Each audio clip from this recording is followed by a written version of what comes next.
My dad pushed my 9-year-old daughter at the Christmas table. "That seat is for my real grandkid. Get out!"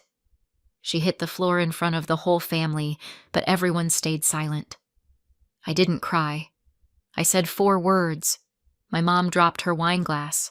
My dad went pale. The sound of my daughter's knee hitting the floor wasn't the worst part. It was the way everyone went quiet. Not the normal quiet you get when someone says, "Let's say grace," and everyone pretends they aren't already chewing. This was the kind of silence that has weight, like a blanket, like a verdict. I'm Leah. I'm a single mom, which means I've perfected 2 skills, pretending I'm fine and carrying way too much in one trip. I used to think I could handle my family as long as I stayed small enough, smile enough, apologize for taking up air. Christmas Eve at my parents' house was my annual reminder that staying small is still taking up too much space if the wrong person decides you don't belong. The dining room looked like a catalog got into a fistfight with a nutcracker. Garland on everything. Candles that smelled like winter pine, which is a polite name for tree sap and lies. My sister Chelsea had insisted on matching sweaters. Hers was cute, of course. Mine looked like I'd lost a bet. My daughter Maisie kept tugging the sleeves of hers down over her hands because she was 9 and the sweater was made for a child Chelsea described as a petite angel. Translation, not my kid. At the head of the table, my dad held court the way he always did, fork like a scepter, his laugh big and loud and a little too pleased with itself. Chelsea's daughter Poppy was perched in the seat closest to him, the one everyone treated like holy ground. The seat that always ended up with the best plate and the first refill. The seat that somehow belonged to family more than the rest of us did. Poppy is 5, blonde curls, big eyes, and a talent for getting what she wants with a single sigh. Everyone calls her Grandpa's girl, like that's a title you can win. Maisie watched all of it with the careful face of a kid who's learned to read rooms before books. It makes you proud, and it breaks your heart at the exact same time. Dad's mood had been festive. That's the nicest way to say it. He'd made one of his little comments when I walked in. "Well, look who made it," he said, like I'd shown up to a party I wasn't invited to. I smiled anyway, because that's what you do when you're trained. Smile. Make it easy. Don't give him a reason. Then at dinner, he started in with the jokes. "Blood's thicker than eggnog," he said, lifting his glass toward Chelsea like they were sharing a private punchline. Chelsea laughed too hard. Mom laughed too quietly. Aunt Linda laughed like she was paid by the chuckle. Maisie didn't laugh. She just kept her hands folded in her lap, like she'd learned that laughter could be used against you. I clocked it, swallowed it, kept my eyes on my daughter. And then, because my family loves tradition, we got to the part where everyone pretends it's normal. Maisie stood up with her little paper place card. Chelsea had made them, with glitter and everything, and she walked toward the table with this small, hopeful smile. She wasn't trying to steal anyone's crown, she just wanted to sit down. She wanted to be included, like kids do, before the world teaches them that belonging is something you have to earn. She got close to the special seat, not even because she wanted it, because Chelsea had put her card there, which is almost funny, in a dark way, like the universe has a wicked sense of timing. Dad saw the card, saw Maisie's hand, saw her about to pull out the chair, and something in his face snapped. "That seat is for my real grandkid," he barked. Maisie froze. The smile fell off her face so fast it was like someone pulled a string. "Get out," Dad added, like my 9-year-old had tried to rob him, and then he shoved her, not a gentle nudge, not a move along, a shove, a grown man's hand on a child's shoulder, pushing her back like she was a problem to be solved. Maisie stumbled. Her foot caught the rug. Her knee hit the hardwood with a sound that made my stomach flip. And then, silence. Forks paused midair. Someone's napkin fell. Aunt Linda made a tiny, Oh, like Maisie had spilled a drink, not been shoved to the floor. Chelsea didn't move. She just stared like this was a scene in a show she hadn't asked to watch, but might still enjoy. Mom's face went blank. Practiced. Like she'd been training for this exact moment her whole life. My daughter looked up at me, not crying yet, just confused, like her brain couldn't make the math work. I was already moving before I realized I was moving. I helped her get up. Her body was tense, vibrating with shock. Her knee was already turning red. Her breath hitched in tiny little bursts. Her fingers latched onto my sleeve like she needed something solid. I glanced around the table. 20-something people. Adults. Family. Witnesses. Not one person stood up. Not one person said, "What the hell is wrong with you?" Not one person reached toward my daughter. Not even my mother. My ears rang. My vision tunneled. And then, in the middle of that ringing, a thought landed in my head with perfect, icy clarity. This ends. I leaned down close to Maisie and murmured, "I've got you," because I needed her to hear at least one adult in that room say something true. Then I reached down with my free hand and grabbed my bag. I didn't make a speech. I didn't ask for permission. I didn't wait for anyone to suddenly grow a spine. I pulled out a folder and set it on the table in front of my parents, right between the cranberry sauce and the lie they'd been feeding me my entire life. I looked at my dad, then my mom, and I said 4 words. "You've been served." For a second, nobody moved. Not even my father. Then his hand went to the folder like it belonged to him, the same way everything else in that house always did. He flipped it open. His eyes scanned the first page. My mother was still holding her wine glass, frozen halfway between the table and her mouth, like time might pause if she didn't blink. Then my father's face drained of color, and my mother's wine glass slipped from her fingers and hit the table with a sharp, ugly clink before tipping over. My father wasn't angry pale. Not, "How dare you, pale." Pale like recognition. Pale like fear. Then I walked out with my daughter, and behind me, for the first time all night, the silence broke. Not with comfort, with panic. To understand why I had that folder in my bag, you need to know what my life has looked like in their house, because people love to ask questions like, "Why didn't you just cut them off?" As if family is a light switch. As if you can just flick it off and walk away without hearing their voices in your head for the next decade. Growing up, my sister Chelsea was sunlight. I was weather. Chelsea got praised. I got corrected. Chelsea got, "You're such a star." I got, "Don't be so sensitive." Chelsea got, "Come sit by me." I got, "Move, you're in the way." Dad's favorite trick was saying the cruel thing like it was a joke. Like if he smiled while he said it, it didn't count. "Where'd you get that hair?" he'd say when I was a teenager. "Must have been the mailman." Everyone would laugh the way people laugh when they're terrified of being the next target. Mom would give me that look that meant, "Don't start. Don't make this worse. Don't ruin dinner." Chelsea became the proof my dad wanted. Proof the marriage was fine. Proof he wasn't being played.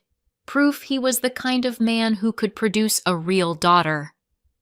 I became the question mark. My dad never got a test. That would have required admitting he might be wrong. Much easier to punish me for the suspicion and call it righteousness. And my mother let him. That's the part people don't understand until they've lived it.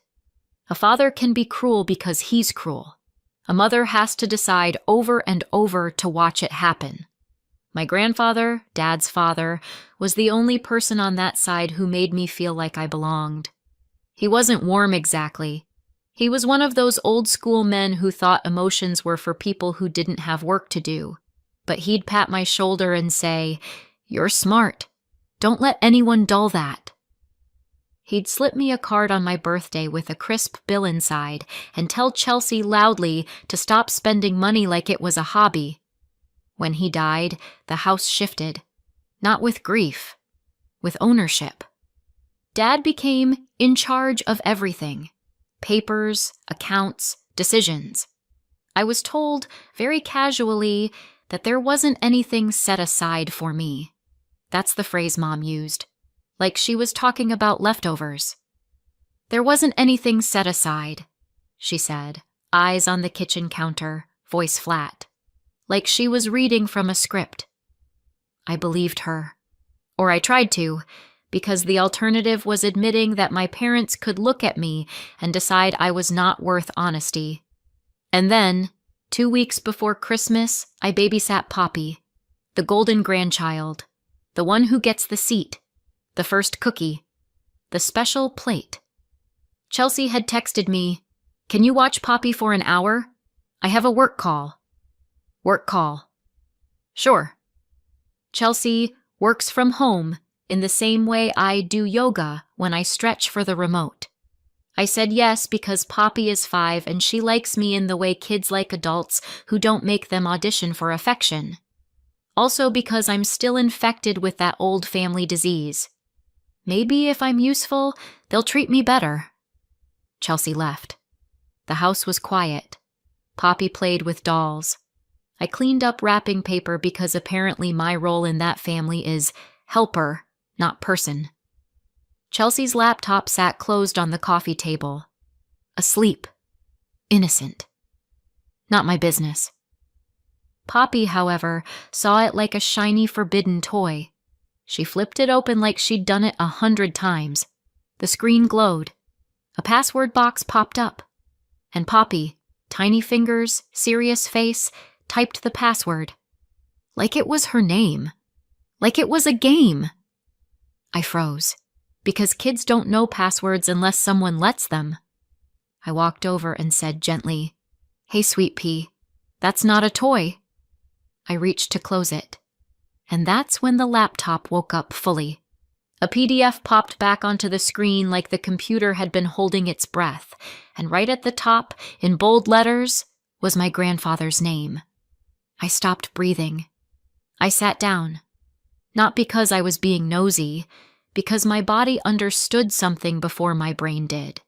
This matters. I skimmed fast and focused. The way you read when you're afraid of what you'll find, but more afraid of what you already suspect. There were headings, official-looking ones. Trust. Beneficiaries. My throat tightened, and then I saw it. My full legal name. Not a nickname. Not Leah, maybe. Not other child. My name. Printed. Clean. Undeniable. I scrolled again, carefully. Like if I moved too fast, the truth would disappear. A page titled Distribution Summary was half visible. One line jumped out at me because it had a date I remembered in my bones. The month I'd asked for help with a deposit on a safer apartment after a break-in.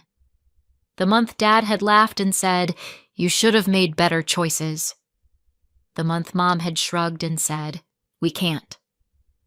That same month, Chelsea had suddenly announced she was so blessed and bought a new SUV.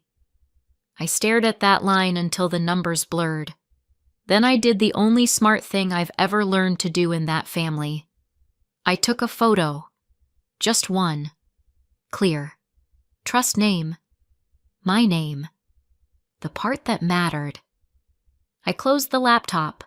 Poppy asked if she could watch cartoons. I smiled at her like my world hadn't just tilted. "Yes, honey," I said. "Pick one." That night, after Chelsea came home and chirped, "Everything fine?" I said yes, because I needed time. And because confronting people like my parents without a plan is like walking into a hurricane with an umbrella. 2 days later, I sat across from a woman named Rebecca Shaw in a small law office that smelled like coffee and competence. I slid my phone across the desk. Rebecca studied the photo for all of 5 seconds before her expression changed.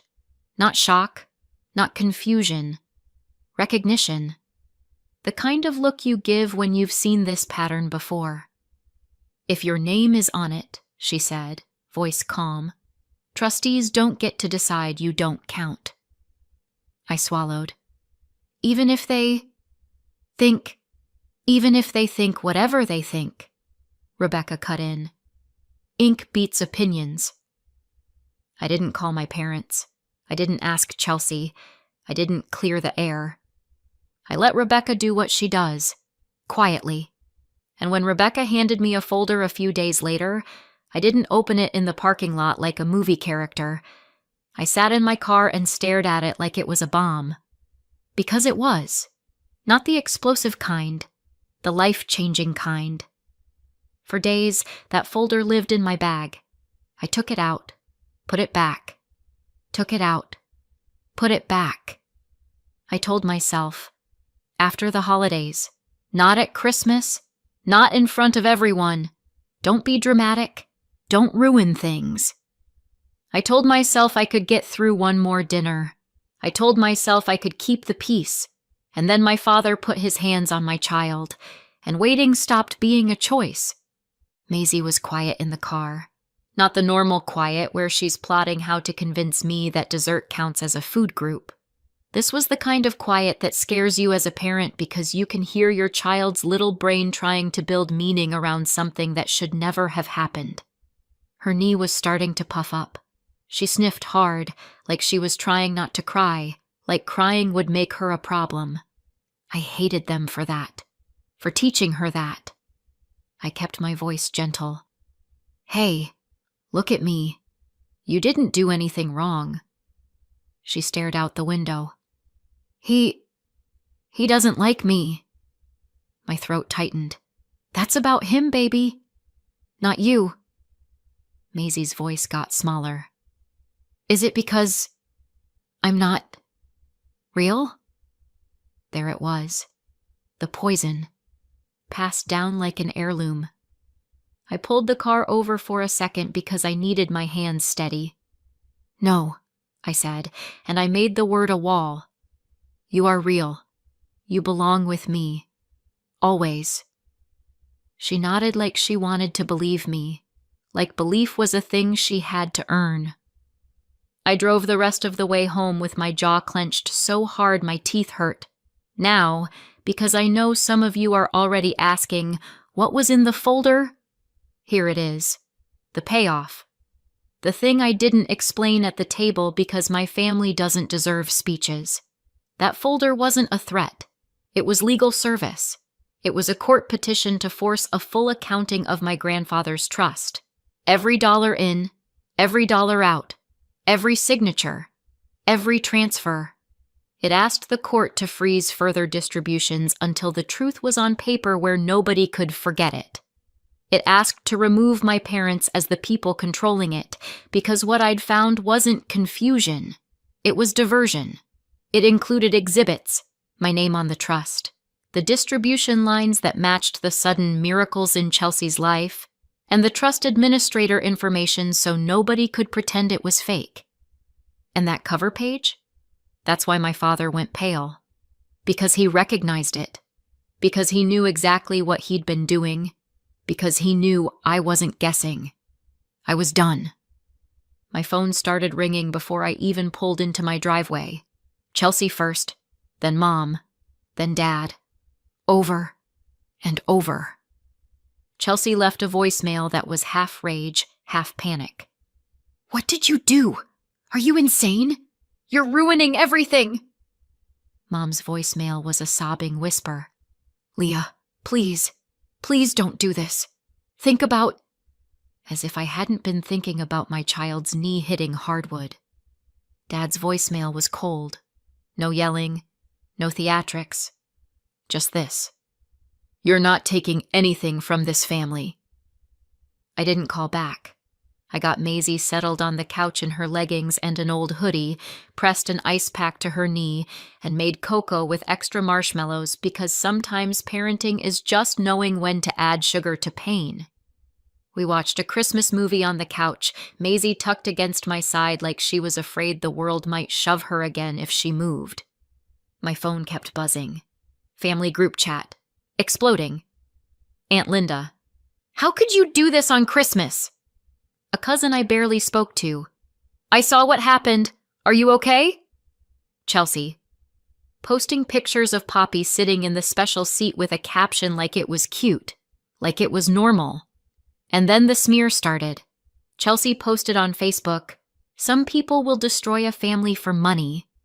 No names, just enough for everyone to point. People reacted with little heart emojis like betrayal was inspirational content. My aunt messaged me, "You've always been dramatic, Leah." My uncle wrote, "Call your father and apologize." Nobody wrote, "Is Maisie okay?" That told me everything I needed to know about the family I'd been trying to keep. Then my dad sent one text that was meant to scare me into silence. A message that had been sitting in his back pocket my whole life, waiting for a moment where it would hurt the most. "You want court? Fine. Tell the judge why you should be getting my father's inheritance if you're not even mine." My stomach flipped. Not because I believed him, because I knew what he was trying to do. He wasn't defending money. He was defending his right to punish, and he was going to try to drag my daughter into it too. I stared at the text until my hands stopped shaking. Then I looked down at Maisie, asleep on the couch, and I whispered to her and to myself, "He doesn't get to write our story anymore." 2 days after Christmas, Rebecca Shaw forwarded me a PDF titled Response Plus Motion. Nothing like opening your inbox and finding a document that sounds like a sci-fi sequel. Response 2. Motion harder. I was standing in my kitchen in yesterday's sweatshirt, watching Maisie eat cereal like nothing in the world had happened, because that's what kids do when they're trying to be brave. She was 9. She wasn't crying anymore. She was doing that quiet thing where children decide emotions are dangerous because adults act like they are. My phone buzzed again. Rebecca texted, "Open it. Call me when you're on page 2. Page 2 was where they went for my throat. Not just the real grandchildren nonsense.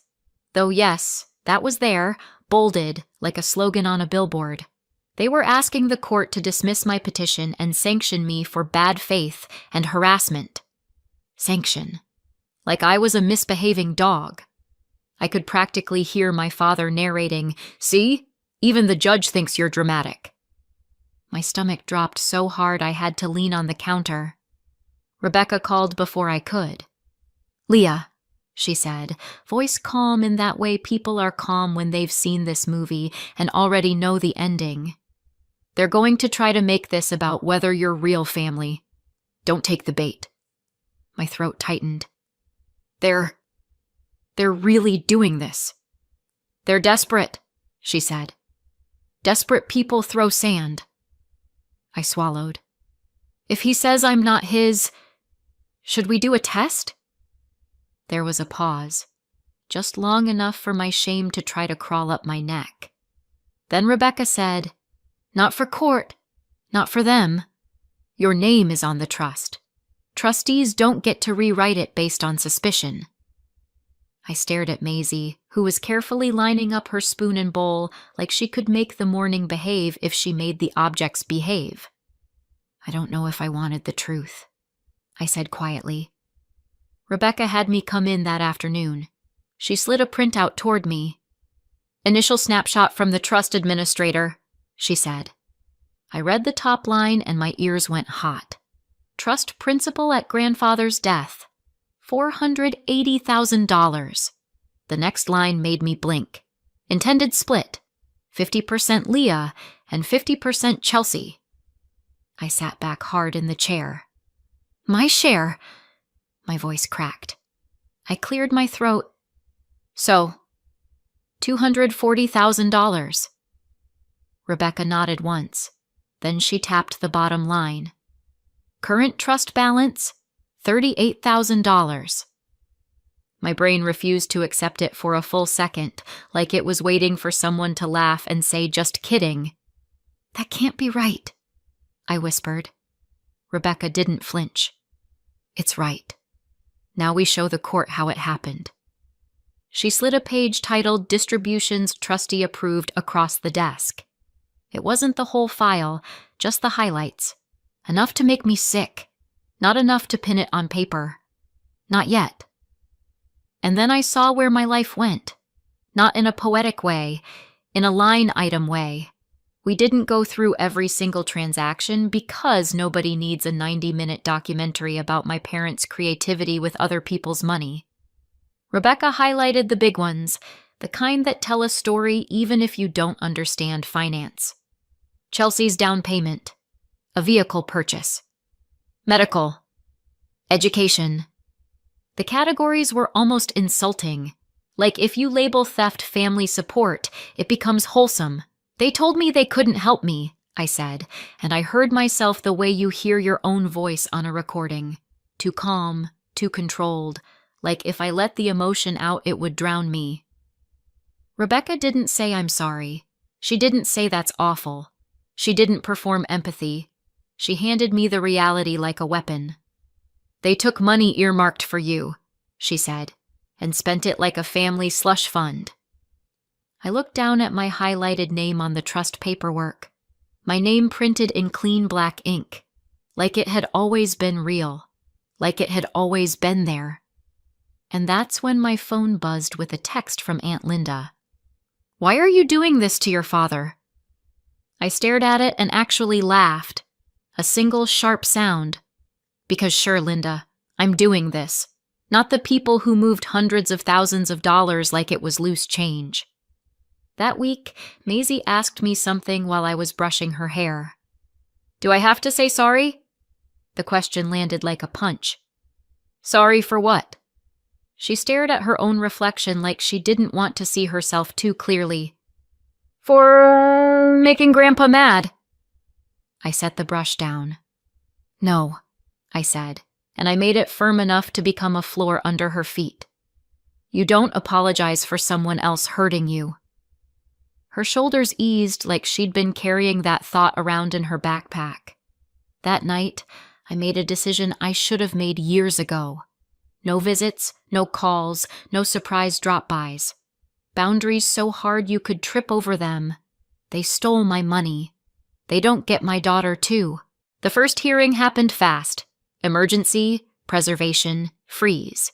The kind of court appearance where you don't wear your cute outfit, you wear something that says, "I am here to be taken seriously, and also I own an iron." Janine Keller, my parents' attorney, walked in like she owned the building. Ms. Keller was polished and bright-eyed, smiling with her teeth but not her soul. She argued real grandchildren. She argued intent. She argued family understanding. Rebecca asked for two things: preserve records, freeze movement. The judge granted both and set a deadline for the full file. Every statement, every transfer record, and the trustee approvals behind them. My father's jaw tightened. Chelsea's eyes flicked to him. My mother stared at the table. On the walk out, my father finally looked at me, like he was trying to decide if I was his daughter or his enemy, and I thought dryly, "Bold time to start considering the relationship, Dad." Maisie was quiet when I got home. Not, "I'm fine," quiet. The other kind. The kind where a kid is trying to decide what the world just taught her. While I made dinner, she said very softly, "Are we in trouble?" I swallowed the rage down like a stone. "No, baby. We're safe." Between hearings, the real proof started arriving. Not all at once. Paperwork arrives the way consequences arrive. Steadily, without mercy. A week later, Rebecca just sent me a message that said, "Come in. Now." I sat across from her again, and she slid one page onto the desk like it was a loaded gun. "Look at the approvals column," she said. I scanned down. Signatures, initials, authorizations. And then my eyes landed on it. My mother's signature. Not once. Multiple times. My stomach dropped. I didn't hear the next sentence Rebecca said. I just stared at the ink, at the curve of my mother's handwriting, at how casually she'd signed off on it, like it was routine. I thought it was just my father, but she knew. She knew the whole time. I didn't cry. I felt steady. The next hearing felt like walking into a room where everyone already knows the secret, and you're the last one pretending it isn't there. Ms. Keller tried one last time to pivot to biology. Rebecca didn't even blink. She kept it simple. My name is on the trust. Trustees have duties, signatures prove intent, and family rumor is not a legal defense. The judge didn't give a speech. He gave a decision. I win. My share was $240,000. The court ordered my parents to pay it back plus interest, plus my legal costs, plus penalties, $368,000 total. My father looked stunned. Chelsea went stiff. My mother didn't move at all. I didn't feel victorious. I felt lighter. Not happy, just lighter. Winning in court doesn't feel like fireworks. It feels like your body finally lets go of something it's been clenching for years, and then you realize you don't know how to stand without it. When I got home, Maisie was at the table doing homework, tongue sticking out in concentration like we were just a normal Tuesday family, like a judge hadn't just put a price tag on my parents' betrayal. I tried to make dinner. I tried to act like I wasn't shaking. I tried to be the version of myself who believes closure is a real thing. Then I went into my room and saw the box. Small, plain, ugly, the paternity kit. Ms. Keller's little gotcha, mailed to me weeks ago like a dare wrapped in cardboard. Rebecca had told me, flat, firm, don't touch it. Not for court, not for them. Don't let them drag you into the mud and call it truth. And I hadn't. I'd let paper beat rumor. I'd let ink beat cruelty. But now the case was decided, and the question was still sitting there like a live wire. I stared at it long enough to hear my father's voice in my head. Real grandkid, real family, real. And then I thought of Maisie's knee on hardwood. I grabbed the box, not because I owed anyone proof, because I was tired of carrying doubt like it was my birthright. Inside, everything was neatly arranged. Of course it was. My father didn't just want to be right. He wanted the packaging to match.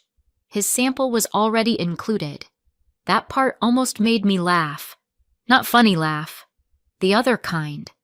The kind you do when someone's audacity is so committed, it becomes art. I didn't read the instructions.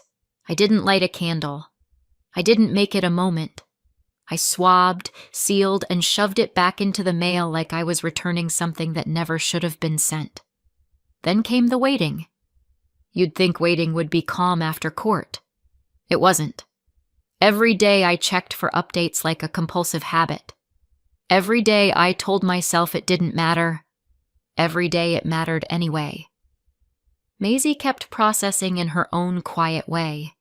The first few nights she hovered near me like she was bracing for another shove from the universe. Then one evening, as I tucked her in, she said very casually, "I don't want to go there again." No tremble. No question. A decision. And something in my chest cracked open. Pride, grief, relief, all stacked together. The email came on a Tuesday, because life loves dropping grenades into ordinary days. I opened it alone at my kitchen counter, read it once, twice, 3 times, like the words might rearrange themselves into something kinder. Biological match. I'm his daughter. My first feeling wasn't relief. It was fury so clean it made me cold, because it meant the suspicion was wrong and the cruelty was still deliberate. It meant they could have ended this years ago with 1 test and 1 ounce of decency. They didn't want clarity. They wanted a license. So I sent the results. To both of them. No long message. No explanation. No invitation to respond. Just, You built my whole life around a lie. Here's the truth. Then I blocked them, and I thought that would be the end of it.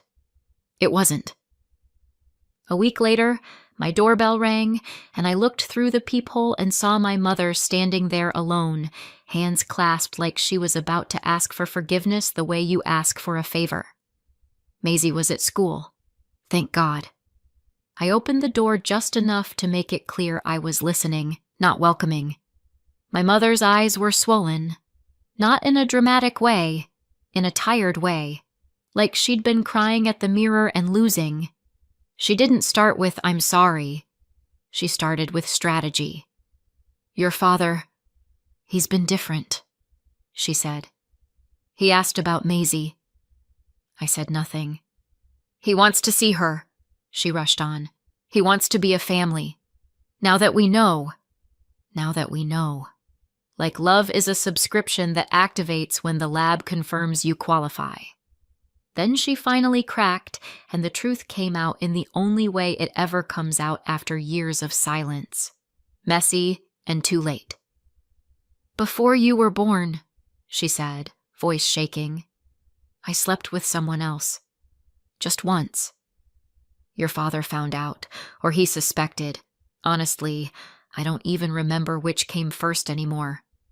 But from that moment on, he decided you might not be his.